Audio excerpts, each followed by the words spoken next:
मौलवी साहब, जो मौलाना जर्जी साहब ने बयान दिया उस पर आप क्या कहना चाहोगे? देखिए, मौलाना जर्जी साहब ने जो कहा है तो उन्होंने एक किताब का हवाला दिया है, और फिर उनके बयान आने के बाद हिंदुस्तान में और हिंदुस्तान की मीडिया में जो चर्चा चल रही है और कुछ लोग उस पर वावेला भी मचा रहे हैं, तो मैं तो सभी को यही कहता हूँ कि अगर उन्होंने कहा है तो आप लोग सभी मिल कर के जो किताब का हवाला दिया है, शायद भागवत गीता नाम है उस किताब का, और जो श्लोक उन्होंने पढ़ा है, जो भी उन्होंने कहा है उस पर आप ध्यान दिए कि वो हकीकत में क्या है और क्या कहना चाह रहे हैं। बहरहाल ये भी कहना चाहूँगा कि अपने उलमा से कि क्यों आप दूसरों के मज़हब या उनके रहनुमाओं के बारे में बात करते हो,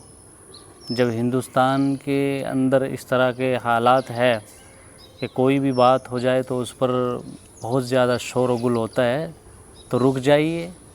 कोई इस तरह की बातें और इस तरह का बयान नहीं देना चाहिए।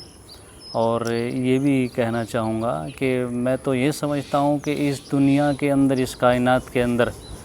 जो सबसे पहले इंसान आया और इस दुनिया की जिस इंसान से शुरुआत हुई, जिसको सारी दुनिया हज़रत आदम अलैहिस्सलाम कहते हैं,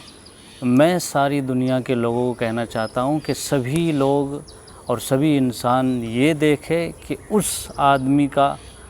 या उस इंसान का जिसको दुनिया आदम अलैहिस्सलाम कहती है, उसका मज़हब क्या था,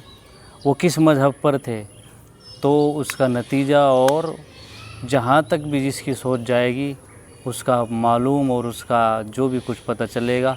उसका नतीजा निकल कर के आएगा कि उनका मज़हब इस्लाम था।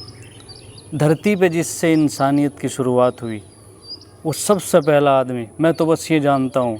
बाकी ये इधर उधर की बातें जो भी होती है उसको छोड़िए। जो सबसे पहले इंसान आया उसका मज़हब क्या था, इस पे गौर करिए तो पता ये चलेगा कि उसका मज़हब इस्लाम था, और वो एक अल्लाह को मानने वाले थे। और सबसे पहले वो जिस जगह आए उस जगह का नाम भी हिंदुस्तान, यानी हिंदुस्तान का ये एक हिस्सा श्रीलंका था। शुक्रिया।